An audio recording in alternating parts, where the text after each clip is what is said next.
Chapter 11, Dropship Insertion School. Pride goes before destruction, and a haughty spirit before stumbling. Proverbs 16:18. Landing on Renart 3.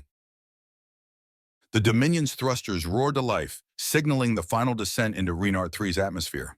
Wade peered out the observation deck, his heart racing with a mixture of excitement and trepidation. This was it, the next step in his journey to become a deep space ranger.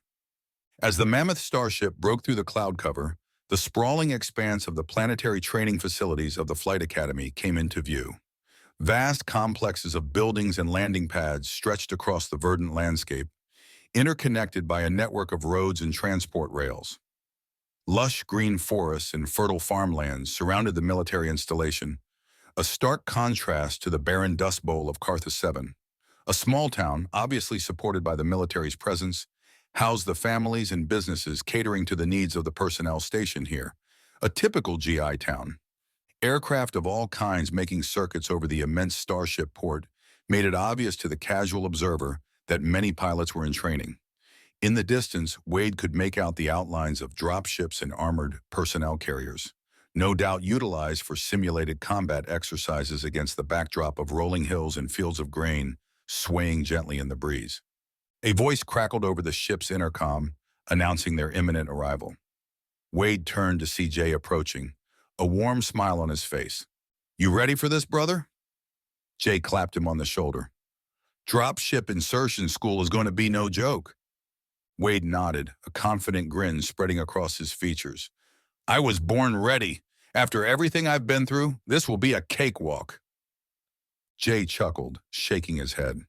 "Don't get too cocky, my friend. I'm sure they have unique ways to put us through our paces." A sudden realization dawned on Wade. "Wait, are you saying you'll be joining me for DIS?" "That's right," Jay replied, his expression turning serious. "I'm what they call a walk-on for the Rangers." Wade's brow furrowed in confusion. "A walk-on? It means I've served over 2 years as a regular sailor with distinction," Jay explained. "And I passed the grueling Ranger selection process, a 4-week course designed to weed out anyone who isn't ready for Ranger training." Wade let out a low whistle, impressed. The Ranger selection process was renowned for its intensity, with a staggering 70% washout rate. For Jay, a junior enlisted sailor, to have not only attempted but succeeded at such an endeavor was nothing short of remarkable. "I didn't want to tell you before," Jay admitted, a hint of sheepishness in his tone. "I was still trying to discern if this was God's will for me. Our nightly prayer times played a big part in that confirmation." Wade clapped Jay on the back, a broad grin spreading across his face. "Bro, that's incredible. I'm stoked to have you by my side for this next phase." Reunion. As the Dominion settled onto the landing pad with a gentle shudder, Wade caught sight of 2 familiar figures waiting to greet them. Alex and Briggs, his brothers-in-arms from the harrowing trials on Carthus 7. "Wade!" Alex boomed, enveloping the younger Marine in a bear hug. "It's good to see you, hermano." Briggs wrapped one arm around Wade's shoulders and tugged at the rank on his sleeve, with his trademark grin in place. "Look at you, Private First Class. We've all stepped up a little since we last saw you." Wade laughed, basking in the warmth of their camaraderie. He turned to introduce Jay, but the sailor had already stepped forward, extending his hand. "Jay Ringler," he said with a respectful nod. "Pleased to meet you both. Wade speaks highly of you guys." Alex and Briggs exchanged a glance, their expressions a mixture of surprise and curiosity. "A sailor in the Ranger pipeline?" Briggs remarked, arching an eyebrow. "That's the first I've heard of that." "Jay's a walk-on for the Rangers," Wade explained, unable to keep the pride from his voice. "He made it through the selection process." Alex gave a grunt of approval. "Yo, hermano, impressive stuff, man." Briggs nodded in agreement before turning his attention back to Wade. "Listen, we've got to give you a heads up. DIS, they ain't messing around. The instructors here are brutal in their own sadistic ways. They're sticklers for details. They don't have to haze you here. You make enough mistakes on your own to be doing push-ups from sunup to sundown. I've done more push-ups in 3 days here than all of boot." Dude, that's because you ain't the sharpest knife in the drawer, bro, Alex chimed in. They all laughed. We're three-quarters of the way through, and let me tell you, it's been one rush after another. Better than the roller coaster at Seven Banners on Jubilant 6. Wade felt the hair on the back of his neck stand up. This was now familiar to him, having been in the pressure cooker before. After everything he'd endured on Carthus 7, he thought he was more than ready to face whatever challenges lay ahead. Bring it on, he declared, a cocky grin spreading across his face. I've been through the ringer already. This should be a walk in the park. Jay, Alex, and Briggs exchanged a knowing look, their expressions a mixture of amusement and concern. If you say so, Ace, Alex said with a chuckle. Just don't say we didn't warn you. As the group made their way towards the barracks, Wade couldn't help but feel a sense of elation. He was surrounded by his brothers, united in their shared dream of becoming Rangers. And with Jay by his side too, he was brimming with confidence. A night on the town.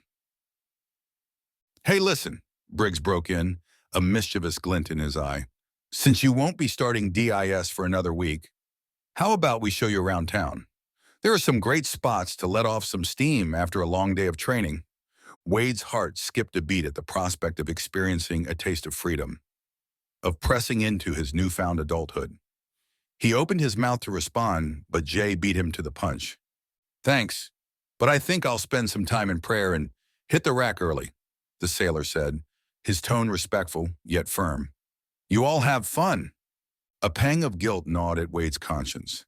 He knew he should follow Jay's example, especially in light of some of the things he was praying for. His walk with Jesus had become pretty meaningful, but the allure of camaraderie and a glimpse of civilian life proved too tempting. Nah, man, it's all good, Wade replied, forcing a nonchalant grin. I'll tag along with you guys. No sense in wasting my last week of freedom, right?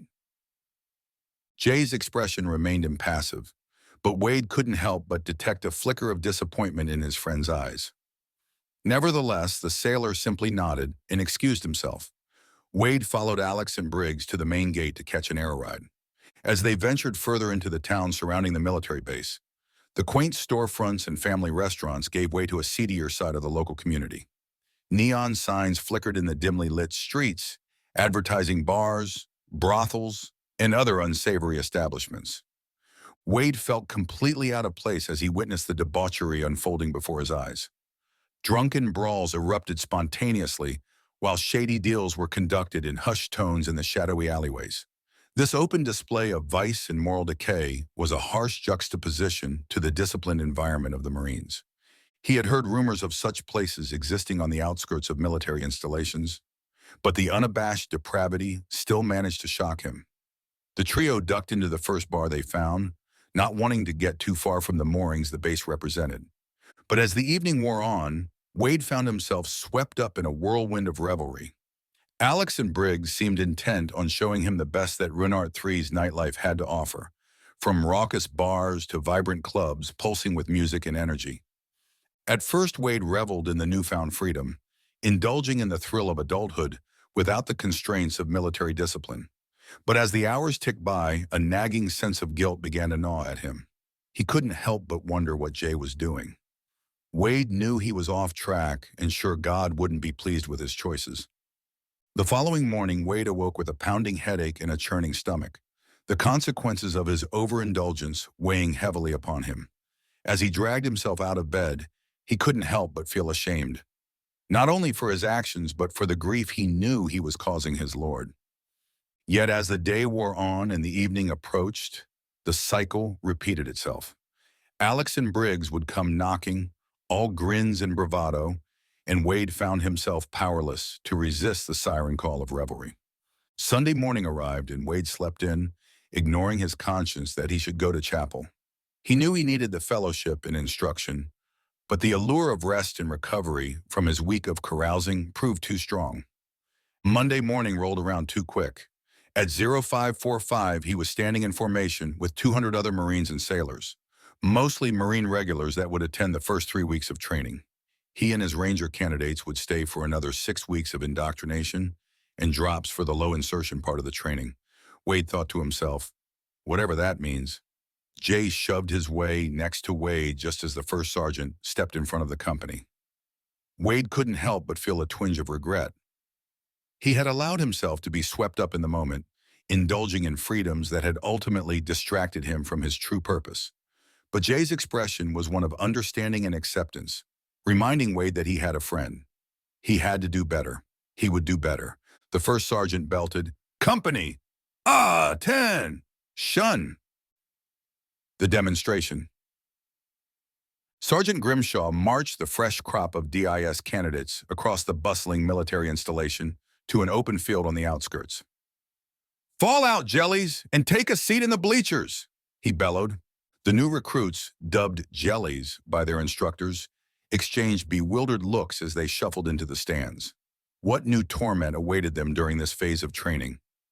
A hulking figure in the uniform of a drop sergeant stomped up to the portable podium and tapped the microphone, his jaw set in a perpetual scowl. "Listen up, jellies! Fix your eyes on those dropships!" They squinted into the brilliant morning sunshine, but saw nothing at first. Then, like a trio of metallic banshees, 3 massive armored dropships blazed by only 50 feet above their heads in tight V formation. The deafening roar of their engines blasted the recruits, whipping some caps from their heads. Gasps and curses erupted as the behemoth ships rapidly climbed at an impossibly steep angle, rolling over, belly up first and then at 3,000 feet. They leveled out, sleek anvil shapes parallel to the ground. A series of small explosions rippled along the flanks of the dropships as they disgorged a total of 36 individual pods. All but one descended in a controlled glide, retro rockets firing in sequence to guide them to designated landing zones scattered around the field. The remaining pod tumbled erratically, its rockets misfiring as it spun end over end, until it slammed into the hard-packed earth with a sickening crash. It skidded and rolled to a stop just yards from the front row, a crumpled, smoking heap of twisted metal. The other pods touched down in unison, their simultaneous impacts shaking the ground. It was a choreographed dance of fire, metal, and billowing smoke. Marine assault teams instantly poured forth, weapons at the ready as they dropped into a defensive perimeter around the drop zone. All except the lone crippled pod, which lay utterly still and lifeless amidst the chaos. The 3 dropships hovered menacingly overhead like giant cobras, poised to strike. In a display of pinpoint precision, they jetted forward as one and executed a vertical landing just 20 feet behind the perimeters established by the Marine assault teams. Their massive VTOL engines kicked up choking clouds of dust and debris as they slowly cycled down. A stunned silence fell over the recruits in the bleachers. Even the most brazen among them could only gape in awe at the spectacular show of cutting-edge flight and firepower they had just witnessed. The drop sergeant allowed the tension to build for a few beats before breaking into a slow, approving clap. "Well done, Marines! Recover!" he barked.